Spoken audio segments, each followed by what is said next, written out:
October. Part of the conversation that we've been having, the police department's been having, township board has been having, the environmental commission and my position is how to reach out to our residential neighbors for non-emergent issues, how to make sure that they have access to the same information. And digging into this, we found that I'm floored. We have 70 homeowners associations. That's just homeowners associations. That does not include neighborhood watch associations or any other neighborhood like groups. It doesn't also include Link as an organization, and they are a whole neighborhood organization. So we have a lot, across our community, there is this feel of connecting and being included and belonging. And we just want to make it a little bit more organized so that those that are not in a designated homeowners association, because we do have neighborhoods that do not have a designated association, that they too receive the same information, that they know who their central policing officer is.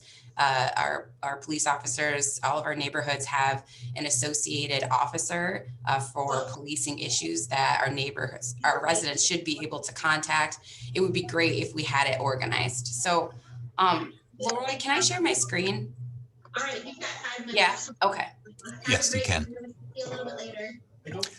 Just while she's sharing, if you could mute yourself if you're not speaking, that would be helpful. Sorry, 1 second. Gotta get it.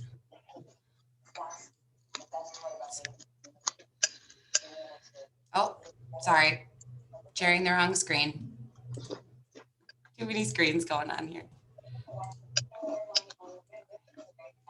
All right, so this is really quickly Nextdoor's kind of organization to our community. And as you can see, it's completely not organized the right way because I've hidden these two neighborhoods, but technically they are outside of the township. So what I'm really, and as you can see down here in the Jolly area, down here all the way to the Jolly Oaks area, there are no associated neighborhoods or identified neighborhoods from Nextdoor. And that just means none of the residents in any of these neighborhoods down here have elected and created a Nextdoor group for their neighbors. So any of those people living in that area are left out if they don't have a connection to the township, if they're not watching the Hazlitt community group or the Oklamas community group. It's very easy to miss people. And so I'm working with the police department to kind of copy their same organization of neighborhood officers.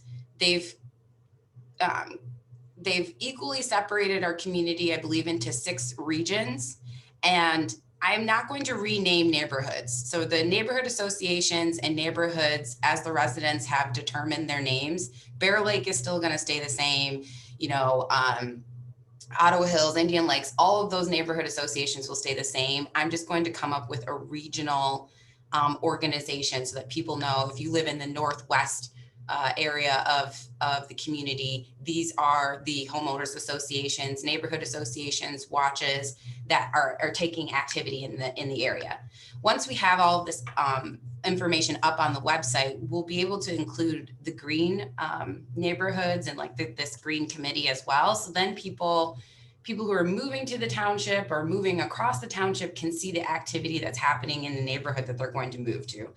I think that would be great. I'm a relatively new homeowner, and when I think about all the shopping we did, picking the best house, it would have been great to know what our neighborhood was called, that if there was an association already kind of moving in, just to be able to give people a one-stop shop of what they're really getting into, because you're going to stay in your house, at least, by average 3 to 7 years. So how do we get them to feel included and to feel like we're really engaged?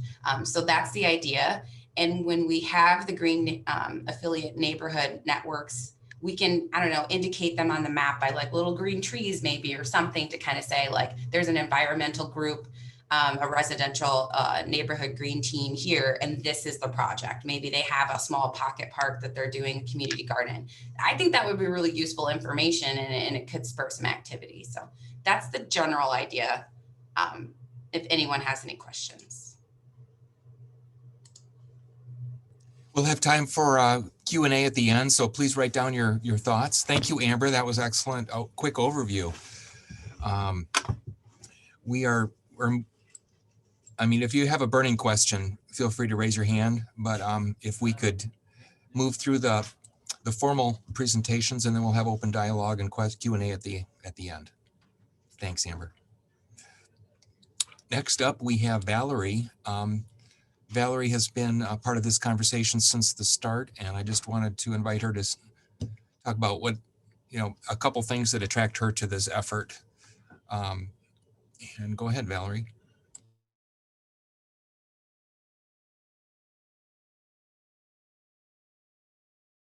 You need to unmute yourself.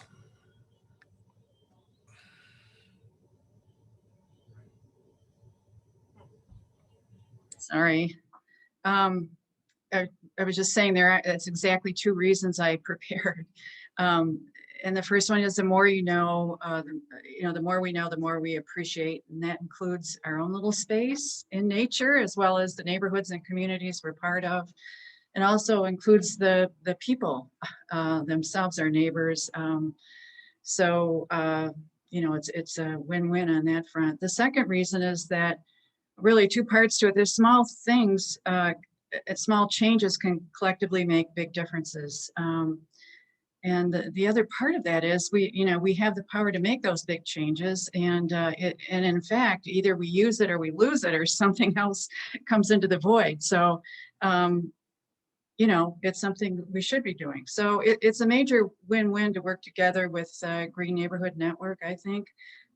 Its purpose is for a better, healthier Meridian Township and all of the other places along the, upward from there. And I'm stealing a little something I got from some environmental speaker, and I can't remember who it is, but she said we can only make changes, but only at the speed of trust. So I think that fits in really well with this Green Neighborhood Network.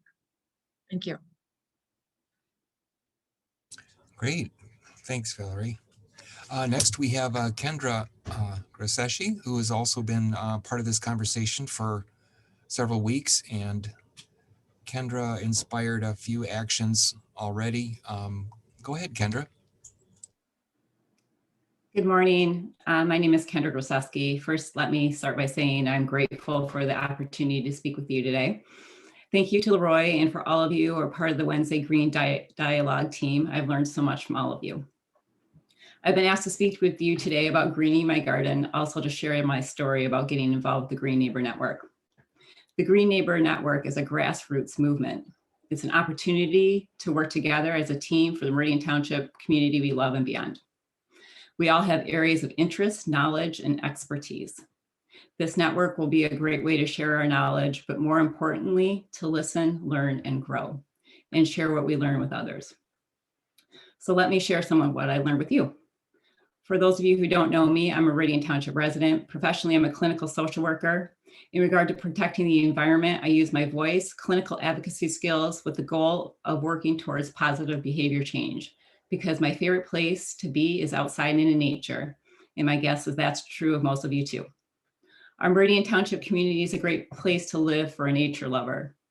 For a moment, I'm going to ask you to visualize that nature in your mind. In your mind, see your yard, notice the beauty of nature, see the trees, wildlife, and snow, and remember what it looks like during all the seasons. Next, notice your neighborhood and down your road. Notice what is there and what is in nature. Next, see nature as you travel around Okemos, Hazlet, and East Lansing. What is there in nature? Think for a moment about what is seen and unseen, like hearing a bird, but not being able to see it. Okay, let me bring you back to paying attention to me for a few minutes. The beauty you just visualized in your mind is what we as a collective through the Green Neighbor Network are going to try to protect and more. But first, let me tell you about my yard. My yard includes wetlands, along with beautiful oak trees, white pines, and hundreds of native plants with flowers that bloom spring through fall. There's also all kinds of wildlife in our yard.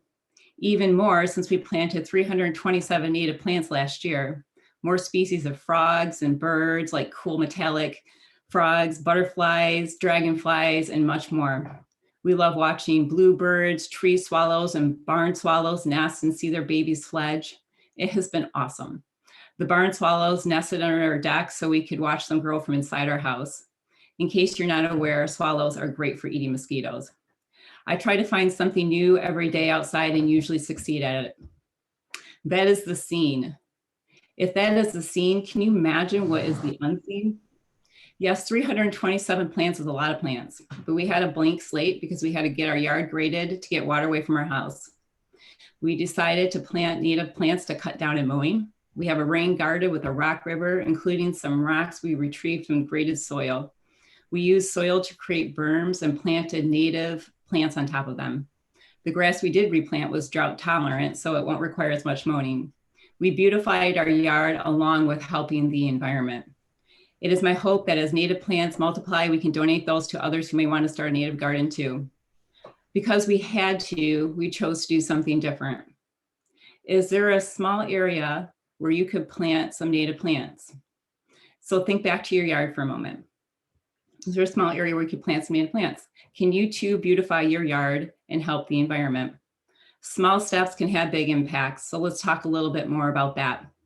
There's so much to do to protect the environment. That's why we need a community of people to work together to educate each other.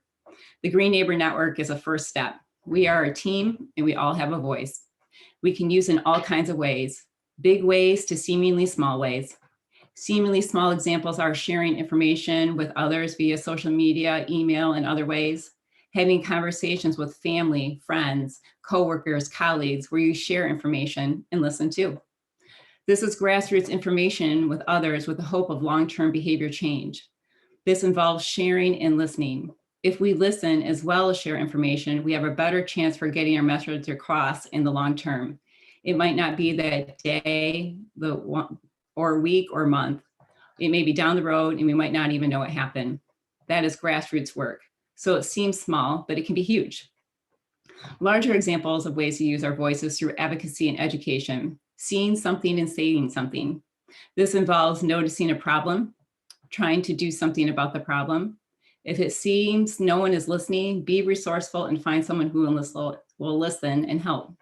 Talk to someone who is in a position of power to do something about it and become part of the solution. That is how I got connected to the Green Neighbor Network. My husband and I live on wetlands, and we witnessed behaviors that were harmful to the ecosystem. So this is what we did. We saw something and said something. We realized the problem was bigger than what was on the surface. We got helpful people involved, and we became part of the solution. We realized that there was a lack of awareness about wetlands and the need to protect them. It was clear that education was needed. So I did a presentation in the Meridian Township Environmental Commission. I've talked repeatedly about it with the Green Dialogue team. Advocacy resulted in a wetland brochure being developed because I found the right folks who would listen and help. Hopefully soon the community will have that wetland brochure. I believe people for the most part want to do the right thing, especially if they know how it benefits them. Simple action steps with simple do's and don'ts. For example, in regard to the wetlands, did you know that over 25% of our township is wetlands, that they are imperative for clean water, that wetlands are protected by local, state, and federal laws? To protect the wetlands, you need to do so with a 20-foot natural vegetation buffer, that you cannot mow, use chemicals, remove tree root systems in the wetlands and natural vegetation strip, and much more that is in our township code and state laws. Honestly, I didn't know all that either. I learned that once there was a problem. And I learned part of the problem was a lack of awareness. And how do you solve that? With education. That is where your role as a part of the Green Neighbor Network is so important. Sharing information in seemingly small ways can have a huge impact. There's so much to know, to do, protect the environment. That's why I need a community of people to work together to educate each other. I'm honored to have this opportunity to talk with you today. I'm honored to be part of this team in the Green Neighbor Network. Thank you. Thank you, Kendra. Emma is up next to talk a little bit about the Conservation Corps.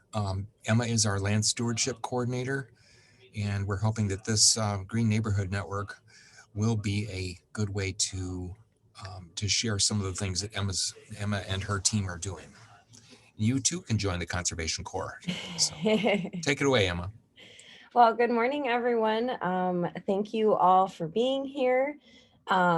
This is a great program and exactly in line with, why I started the Conservation Corps. If you don't know me, like Leroy said, I'm the Land Stewardship Coordinator. So what my job is at the township is I have a little over 1,600 acres. So that's parks and preserves. And I coordinate all the stewardship, conservation work, volunteer work that happens across that 1,600 acres. So I'm kind of a little bit like a land doctor. I get to decide what's really going to help our ecosystems flourish. And the more time I spend in Meridian, I'm just completely amazed at how involved the community is. I've never worked in a park system that was used so much by the community. So I've had this idea for quite a long time. I've been doing this for about a decade now. I wanted this conservation or this stewardship corps where we just kind of bring everyone together. Everyone has their own talents. I have my talents. I have information I can give to everyone, to all my volunteers. And so how do we make this kind of compact vehicle of knowledge and passion for the environment? And even if you've never had any experience at all, we can, get you set up. We can get you trained. If you have a lot of experience, we love that too. We just really want to give residents some ownership in the parks and preserves because your tax dollars pay for it. And we need your help too. There's only one of me in 1,600 acres. So the Conservation Corps was started last fall. And so far we have 135 people signed up. And we were able to have 65 of those 135 actually out and doing active work. Some people are signed up for our programs this year. So last year can I screen share too, Leroy? Okay. Last year I'm just showing you kind of our, the flyers I have, so you can kind of get a sense. This is just our basic flyer here. But we do have some programs we released this year. Our first one, our biggest one is our invasive species strike team.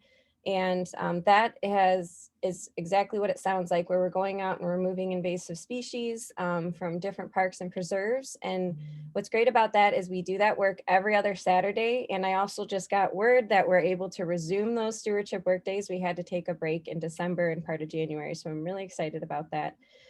So we go out every other Saturday to a different location, and we work for 2.5 hours and remove invasives, which are one of our largest threats to our native plants and our native ecosystem. So it's very important. We also started the cleanup crew, which is really focused on just, picking up litter in our parks, just taking care of them. And we got 280 pounds last fall or last summer and fall, which is great. So that's work that has to happen all the time. Our forest watch, which is kind of a more, passive way to take part. But if you're someone, and we have a lot of residents who walk the trails every single day and maybe have been doing that for 20 or 30 years, you can be our connection to a certain area that we can gather information on from you. Or if you're a photographer, I love using photos on social media. That's a really great way to connect people initially when they're going through their social media feed and they get to see really wonderful pictures of nature that is right in their backyards. Also started Trailblazers, which is really focused on our land preserves. Our grounds crew does a really fabulous job maintaining our park trails. But our preserves are more, they've been, pretty inaccessible in recent years. That's one of our big goals this year, is to make them more accessible, to really get our community out there. And so we do need a lot of trail work out in those areas. Okay, now I know, okay, I stopped sharing, there we go. So this year we're also releasing 4 new programs, and we have a training workshop in March, on March 27th, that is focused on our vernal pool patrol project. So that started in Meridian actually quite a few years ago, but we're revamping it. And as you can see, I have a shirt on for the Meridian Conservation Corps, and our mascot is a salamander. Because, like Kendra was saying, we are made up of 25% wetlands.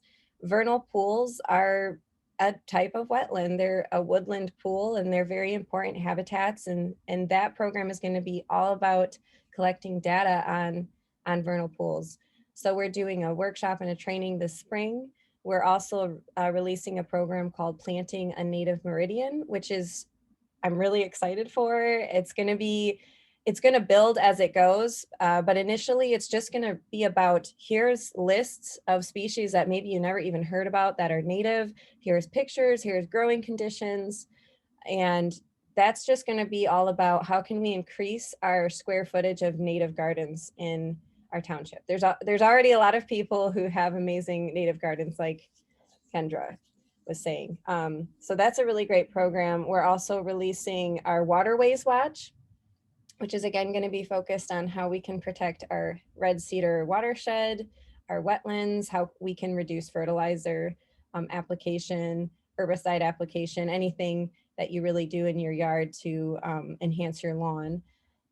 Those sorts of things. We're going to be connecting you with other great organizations that already do wonderful work. We'll also be releasing BioBlitz Squad, which, seeing how it goes with schools, I was really hoping that could be geared toward schools and family groups. There's so much wonderful technology out now and apps where you can just kind of roam free and identify so many amazing species and wonderful things. And we need to just start collecting an inventory of what we have in our township. Because if I don't know that there is a rare or important species out there, I don't know how to protect it. So if we get as many people out as possible doing those inventories, that's going to be a really huge help to me. So there's a lot of programs coming up. There's a lot in place already. If you'd like to sign up, you can just email me and I can put my email in the chat. And we're working on having a whole website dedicated to this that's going to have a little sub page for each program, and you're going to be able to sign up right on the website. It's all just a work in progress, but we were a little too excited to wait to release it. We've already had a lot of great success. We completed over 300 hours of habitat restoration last year and about 500 hours of volunteer work through the Conservation Corps. So we're very excited to see where it goes. I'm here to be a guide and an aid to you if you have questions about invasive species or native plants in your yard. I love chatting about that all day. That's what I do. So reach out to me anytime and let me know if you have any questions. Thank you, Emma. Yeah, thank you.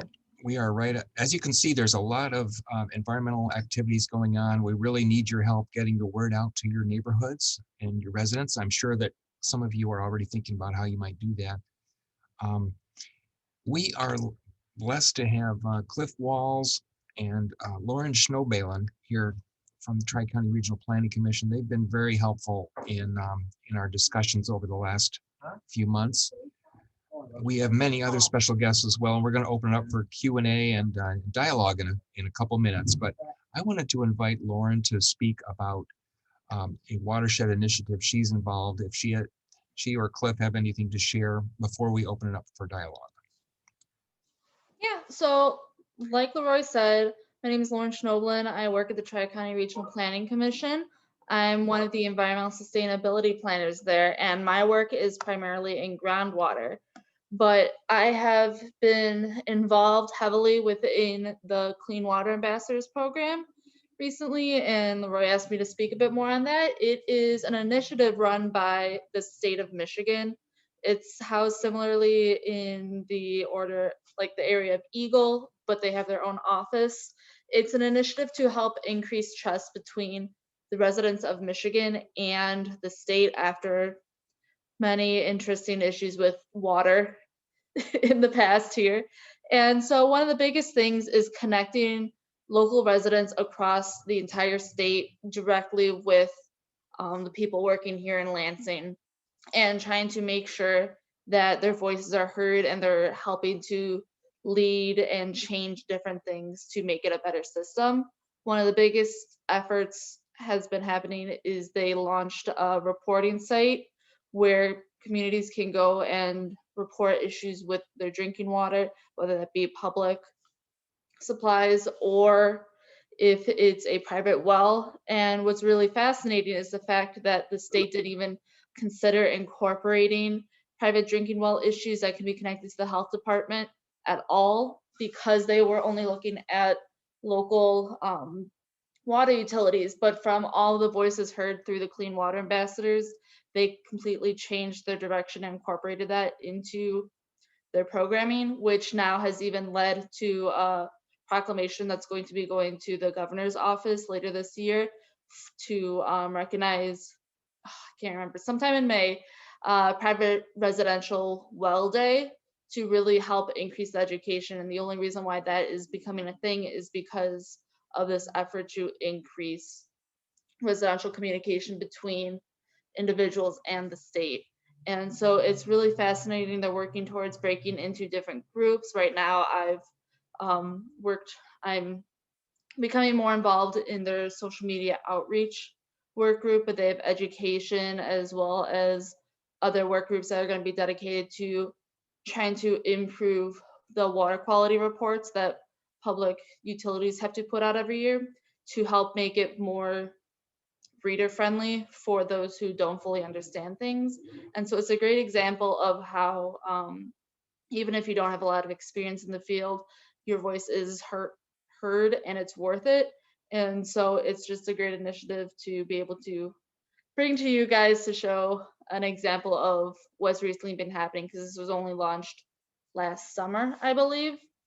And I'm just going to share in the conversation with everyone the link to their site. They are accepting people all the time. They want to add more and more on, so feel free to look into that and join if you want. It's a great group that meets maybe like once a month, but then they also have opportunities for brown bag lunches that usually happen around noon once or twice a month, that brings a representative from Eagle or the health department directly to present to you about some of the work they're doing and ask you questions about what they think would be best to help educate residents for things. Great. Thank you so much, Lauren. We have a lot of interesting and knowledgeable people on this conversation today. And just a reminder, if you have to go, we hope you'll tune in next Wednesday. I will post the link, which should be active. And if you're on the Green Neighborhood list, you'll get notices about these as well. Before let's see. I think we're going to open it up to dialogue, but anyone else who's been involved that wants to say a quick word before we totally open it up? Okay. Well, it's one of the fun things about this Wednesday morning dialogue is we don't have an agenda. So it's a free-for-all. Feel free to raise your hand if you'd like to speak. And I also invite Wanda Bloom, or I want to recognize Wanda Bloomquist, the Williamston manager, supervisor. What's your official title, Wanda? Supervisor. We don't limit this to Meridian residents, but that's the main focus for starters. Anyway, if you've got a question or an issue or a statement, feel free to speak or raise your hand.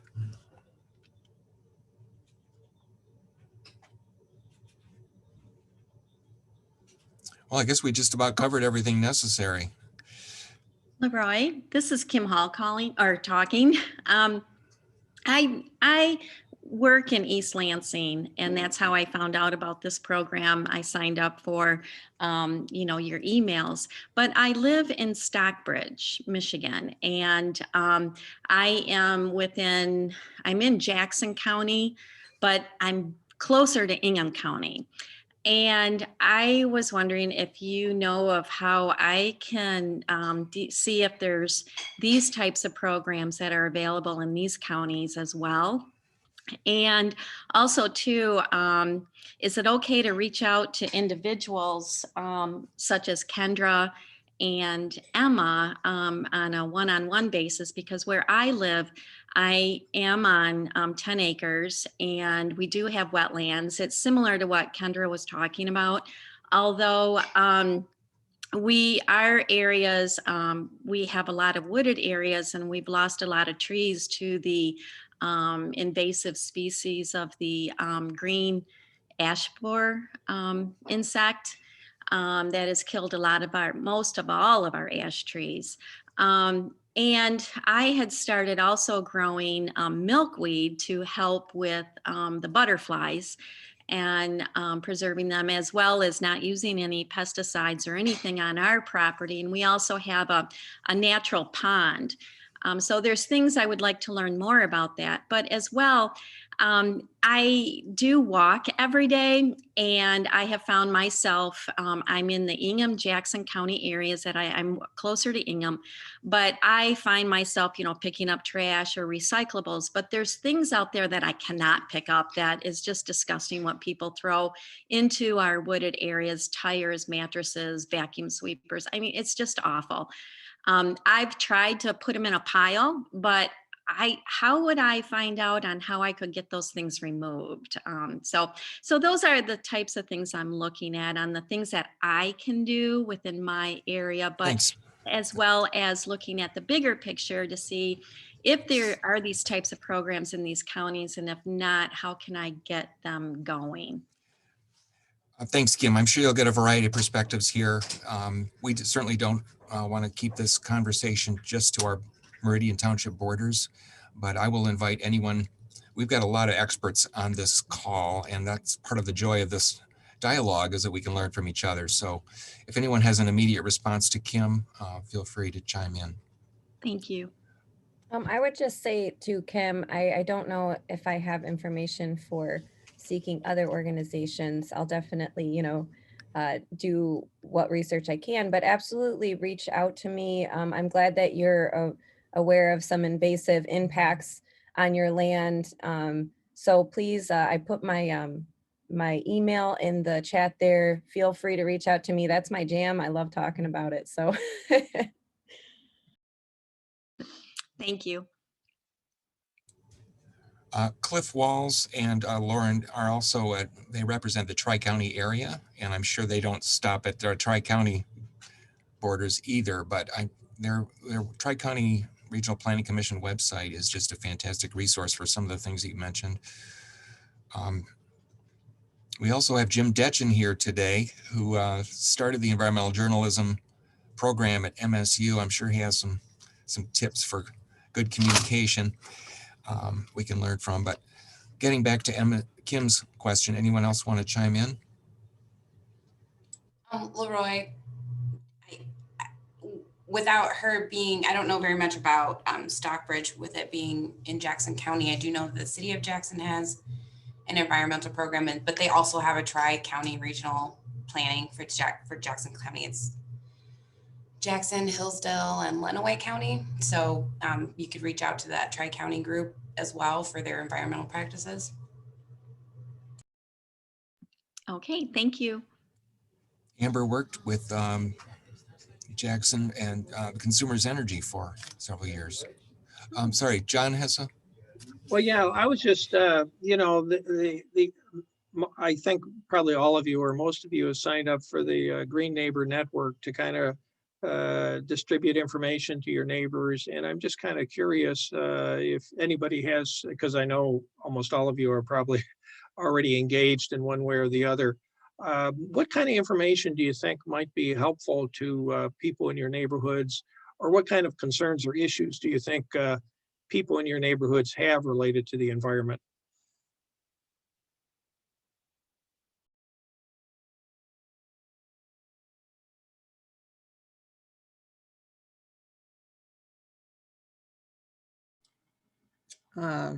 John, I live in Tacoma Hills, and I've been a resident for some time. I think my biggest concern is the amount of pesticides I see people using just to keep their lawns.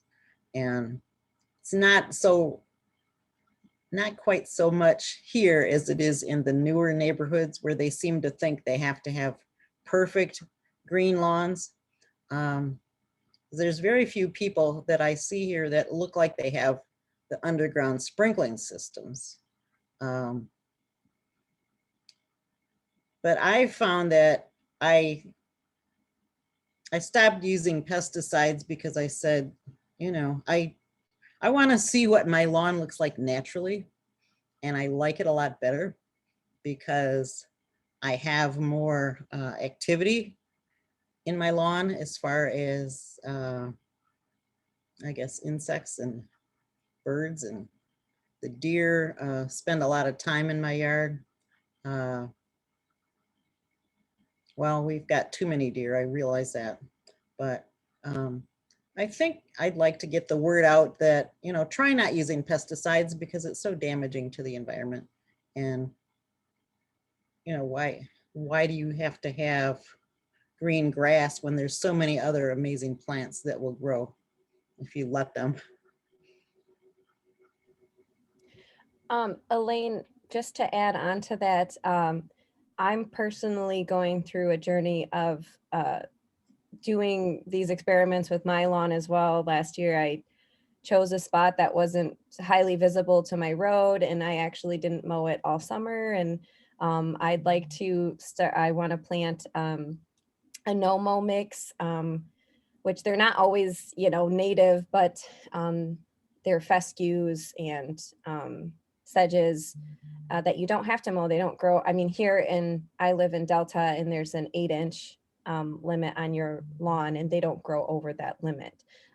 So when I do those things, I'm going to be tracking things like that on social media as part of, you know, my conservation corps, just demonstration types of things. So I think something that could be utilized through the Green Neighborhood Network and in partnership with, you know, the Conservation Corps or whatever, with our social media page, because I'm an admin on the Parks and Rec page, is if we're doing that kind of work, if anybody's, you know, taking out things that are not native and they're planting a native garden, or they're doing some experiment on their lawn, those are things that we should really be documenting and showing to the rest of the community. Because a lot of why this isn't happening is because it seems overwhelming.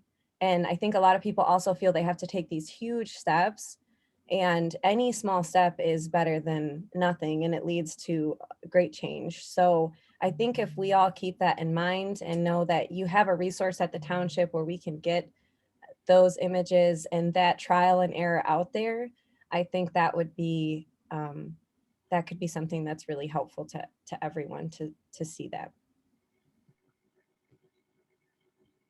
Okay.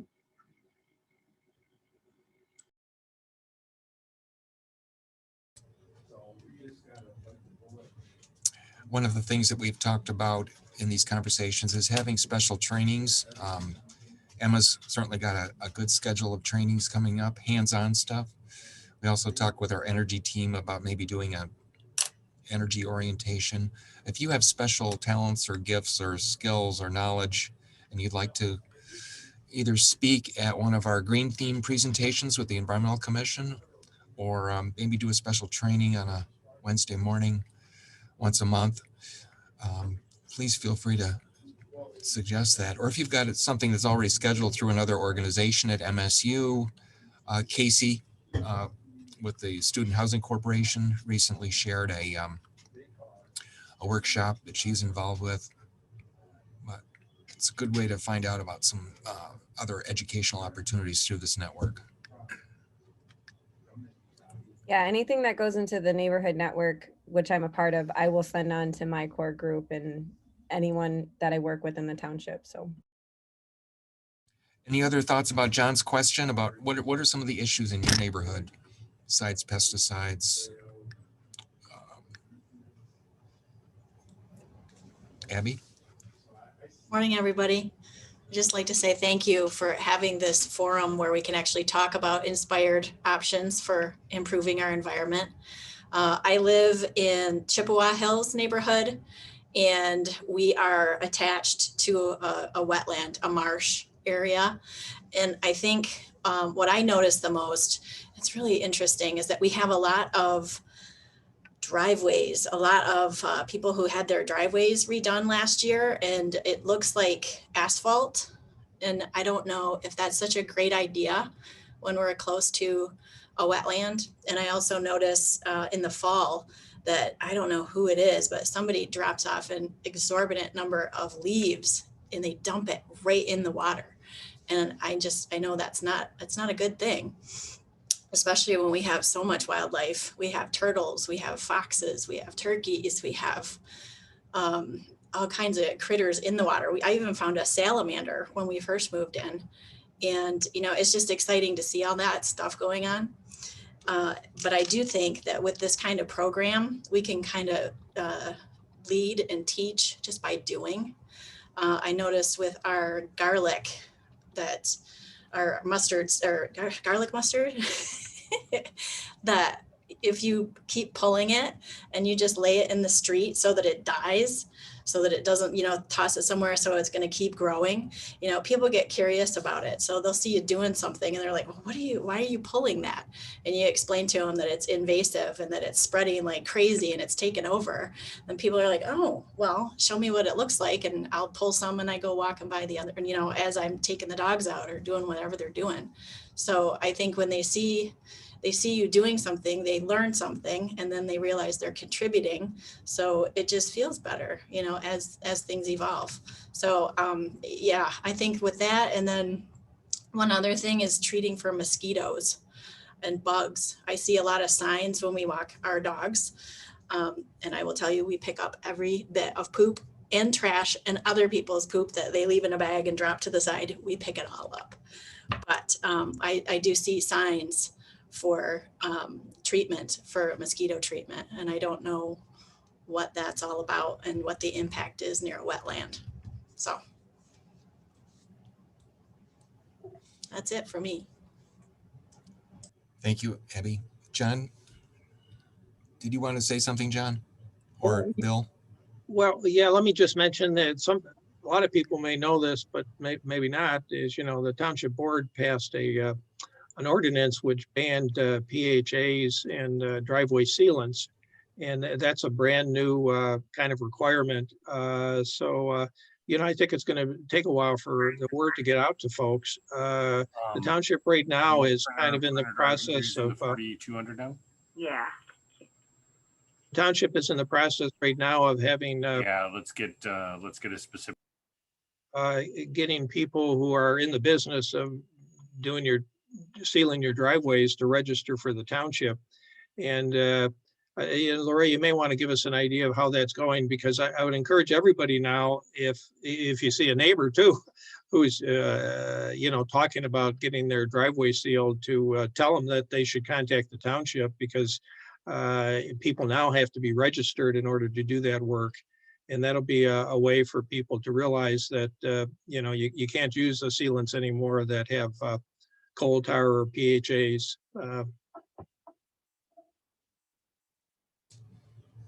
Thanks, John. Yeah, PAH, polycyclic aromatic hydrocarbons, and coal tar sealants. You can't buy coal tar sealants in the Home Depots anymore. And we are hoping to get the word out, and hoping that this network will also be a way that we can share that information.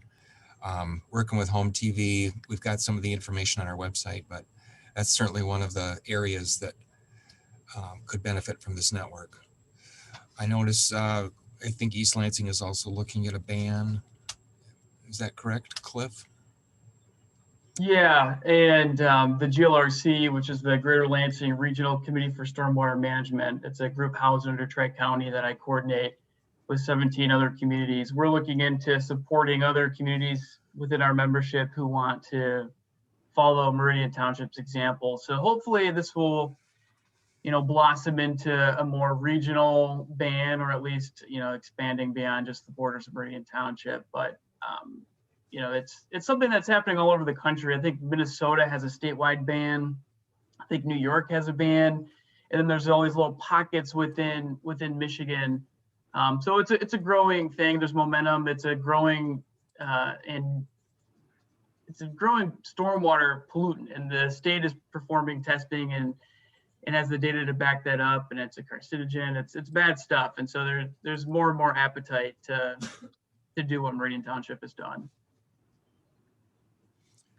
Great. Bill, did you have something? Or Stephen? Yeah, just piggybacking on the neighborhood concerns issue, we certainly see the issue of dumping of leaves and brush in the preserves coming up, and also the issue of the dog poop is a perennial one on next door, and I'm not. I think some education there that John Esser's working on to inform people of the hazards of that is a good one. One that this group has been talking about a little bit is many of the subdivisions in the township, when they were built out, had water features created or enhanced, and the management of those ponds is something that Leroy's been doing some work on, and this group is trying to think about how we might maybe naturalize some of those features. So that's another issue that this group's been working on. Yes, please contact me if you're seeing that happen especially on preserves or parks. Take pictures, send them to me. A big goal this year is getting more signage, rule signage, maybe even split rail fencing where places butt right up to a yard, just as a, hey, this is other properties. So please send those to me. Thank you. I noticed Lori Barnhart had a question about what if there's more than one green neighbor in your neighborhood? And we have talked a little bit about that. I'll share my perspective, and if anyone else wants to chime in, but first off, the more the merrier. If you've got a few people, we just encourage you to talk to each other and kind of work out. We don't want people posting more than enough information or information overload. So if you want to coordinate, maybe someone posts to next door, someone else handles the neighborhood newsletter. But if you have enough people, you want to start a green team and kind of a little group in your neighborhood to do projects, that's another opportunity, but none of that is expected. We just encourage people to work together to manage the information dissemination. And I'd be happy to give you sort of a list of who else is in your neighborhood that's expressed interest. So anybody else want to chime in on that?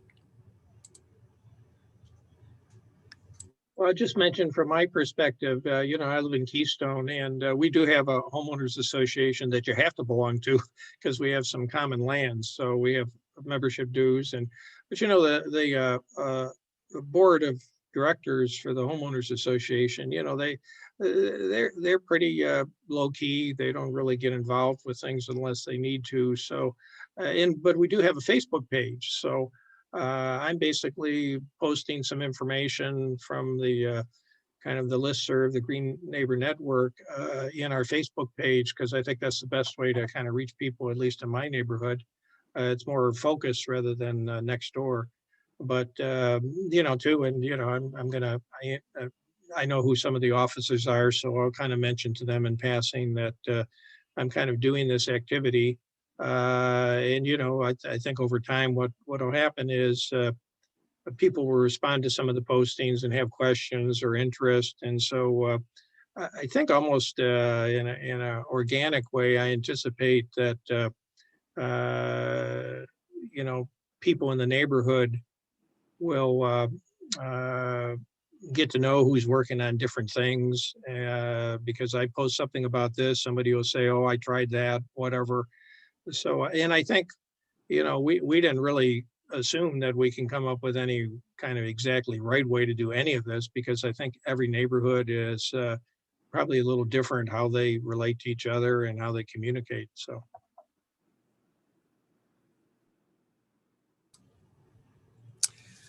I want to invite people, if you've got articles or resources to share, some of you have spent a lot of sharing already today. I'd like to include some of that in the Green Gazette.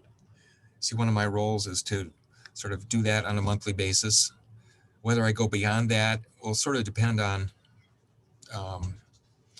you know, how much time I have, but encourage you to share information that you want in that with me. And then also we've got this email list where you can share directly. If you've got some late breaking news and you sign up for this list, you can just share it directly with the list. And as of yesterday, we fixed it so that if you reply to the email, it'll go to the sender, not the entire list. And that was an issue before. But we are learning our way into this and open to suggestions, and figure that this will evolve as we get experience working with this network.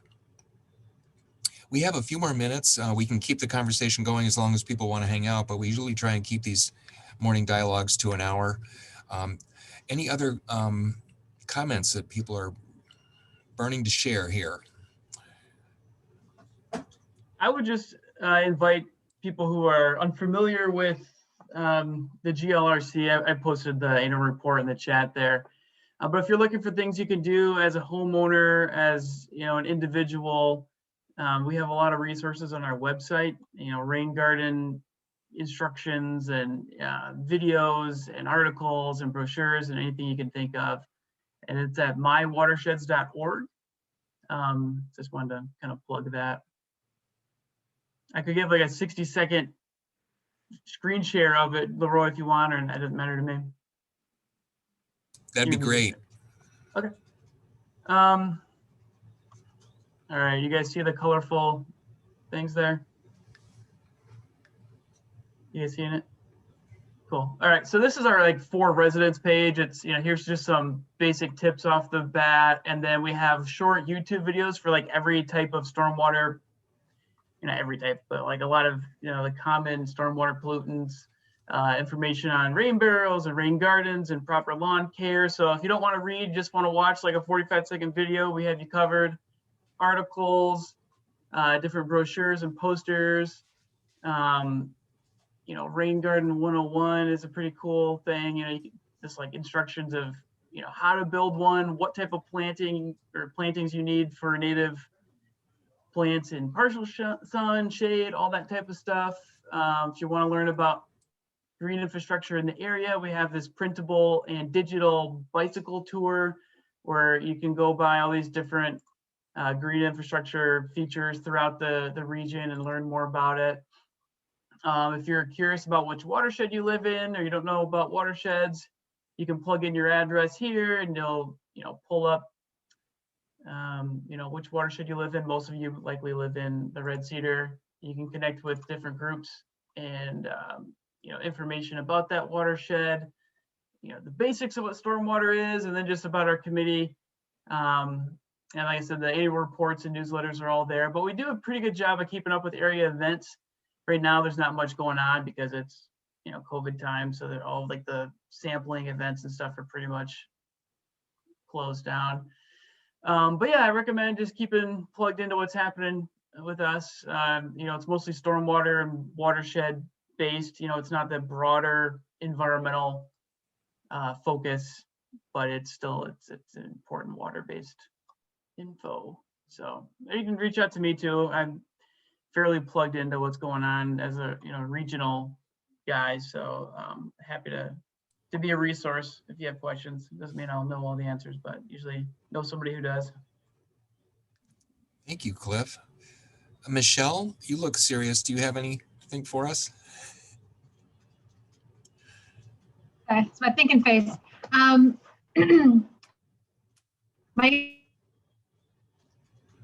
internet's been a little unstable, so if I break up, let me know.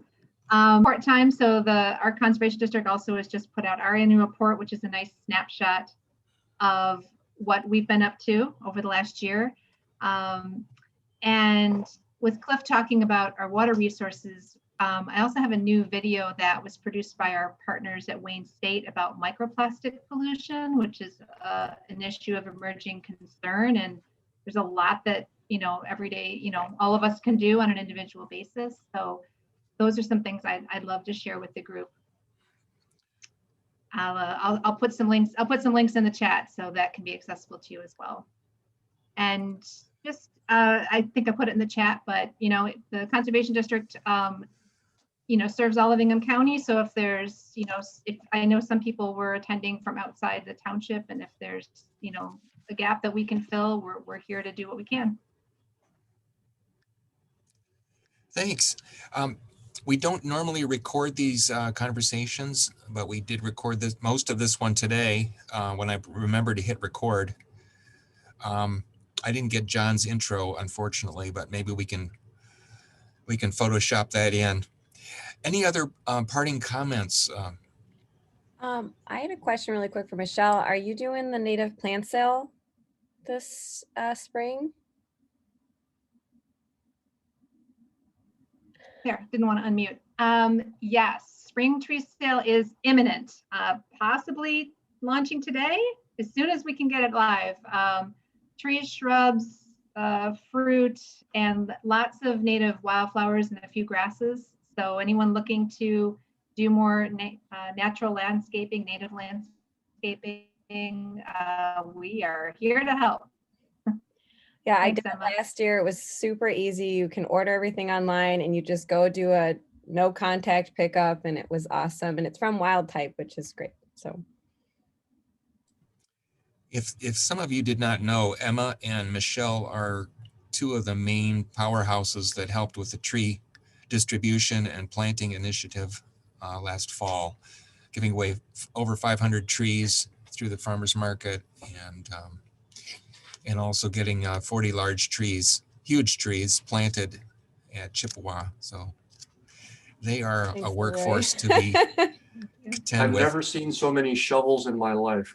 It was very fun, and they look good. I think they're handling the winter pretty well. Fingers crossed. Yeah, they look great. I was very happy to be a part of that. Yeah, me too. Yeah, thanks, Lori. Well, I hope you'll all tune in next Wednesday morning. This is an ongoing thing. Last chance for, this won't be your last chance, but anyone else want to share anything before we depart here? Can I just say thanks, Leroy, for all the work that you do coordinating this thing and making it possible. And it seems like it's growing. And I think it has tremendous possibilities for impacts, not only here in Meridian Township, but in Michigan in general. So thanks very much for all the work you do. Thanks for making it fun, John. Tune in next week. Maybe we'll hear John's latest version of Picking Up the Poop jingle. Well, one can hope, yes. Anybody else? Okay, well, you guys have a great week and hope to see some of you soon. Thanks, everyone. Thanks.